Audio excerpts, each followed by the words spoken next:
So we are at Woodland Springs campsite, which is on the edge of Dartmoor, near Drew Stainton in Devon. This is I think this is a slightly larger pitch, this one, because it said that anything over 5 metres needed a slightly larger pitch, but it's certainly plenty big enough. It's got its own water, own electrics, and own place to get rid of the grey water as well. The campsite is lovely. It's beautifully quiet. The loos are amazingly clean. It's incredibly quiet at the moment because it's March, but we've actually booked in again to come in July when I'm going to do a race on Dartmoor, so that'll be interesting to see how different it is at that time as well. So this is an adults only campsite. They've got some lovely facilities. At the moment we're in a place where they suggest that you have barbecues, picnics, that kind of thing, and just behind us they've got the dog exercise field with an agility course as well. Beautiful daffodils here today, and I'm enjoying this swing very much.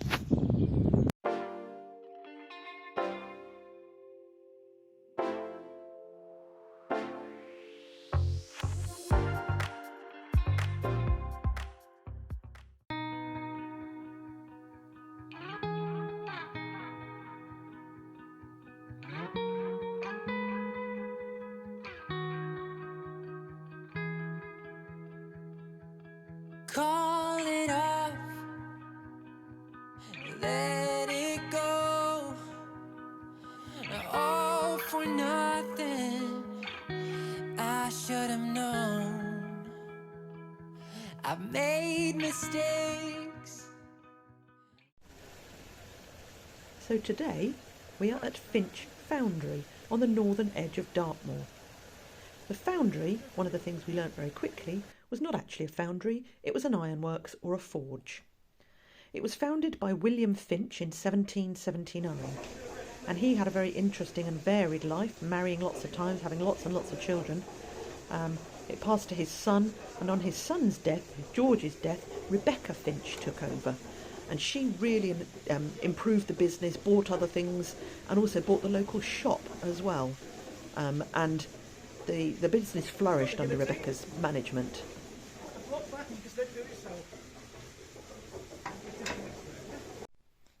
So this is the grinding room where they used to grind the flour.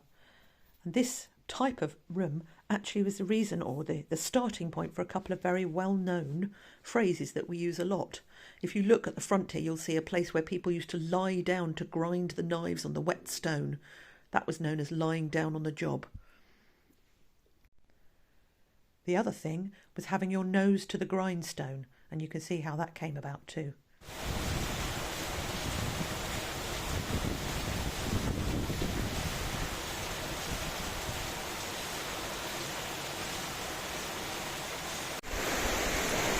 So we've just been to Finch Foundry, which was absolutely fantastic, interesting. This is the River Tor, and the water from this river basically powered every machine in the foundry. And what we were amazed by was the incredible ingenuity of people in the 1800s about making water power absolutely everything. So we're currently doing a walk that started at Finch Foundry, where we've just visited, and this goes on part of the Tarka Trail. This is the Tor River. The Tarka Trail obviously named after Tarka the otter.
we are now in Bellever Forest.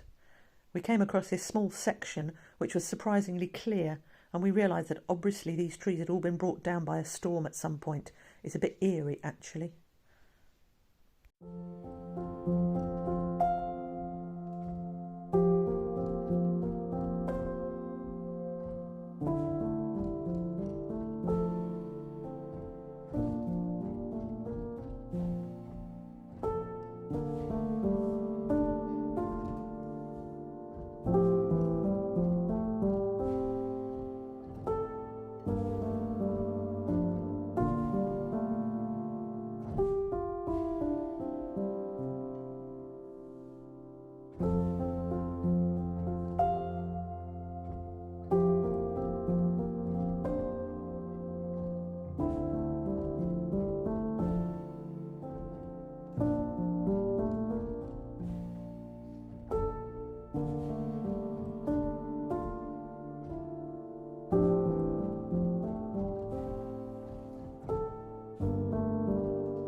So we're at Castle Drogo, which is in Devon on Dartmoor, and this is it.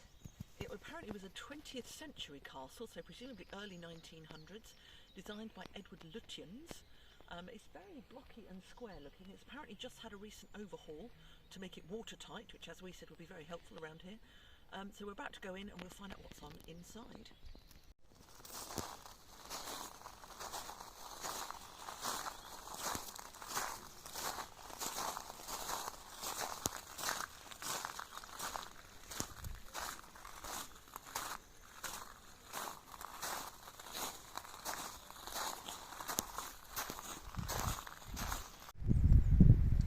So we've just taken our tour of Castle Drogo and it was very interesting.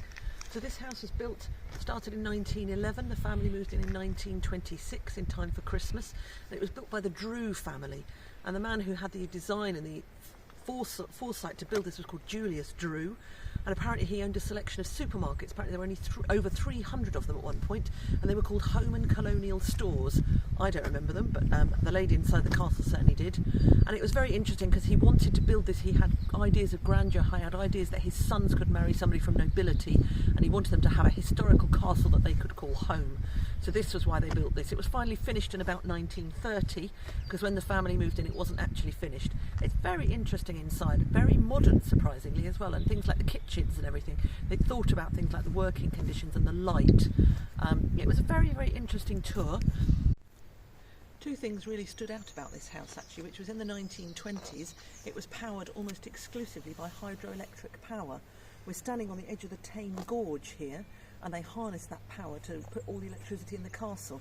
And there's actually a switch room, it's called, in there. Just amazing. It was quite ahead of its time, really. And the other thing was that he was very much, Julius Drew, the man who built the castle, was very much a man who loved his gadgets, and he wanted everything to be very modern. And he had a tablecloth that had, it was basically electric tablecloth with electric candle lights, and the candles were wired in or connected to things in the tablecloth, which they said was fine until somebody spilt a glass of wine, and then there was a danger that everybody was going to get electrocuted, which did make us laugh.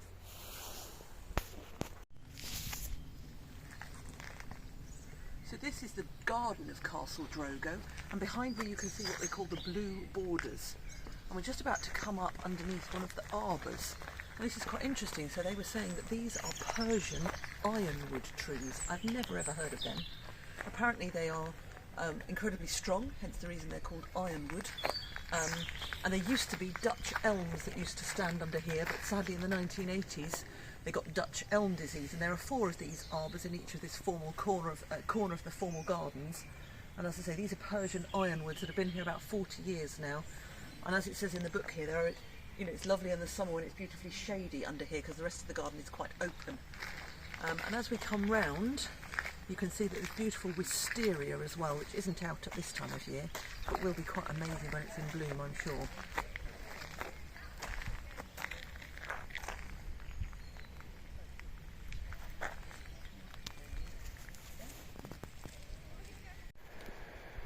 So we've taken one of the gorge walks, which is about 4.5 miles. At the moment we haven't started going down, but we know at some point we're going to be going down there and then back along the side of the river.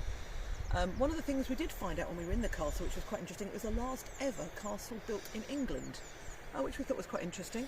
We also tried to find out how much land the estate owns. We looked everywhere, we can't find anything that actually tells us. I guess maybe they don't know.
So now we're at Postbridge, where there are 2 bridges that cross the East Dart River. One of them dates back to medieval times.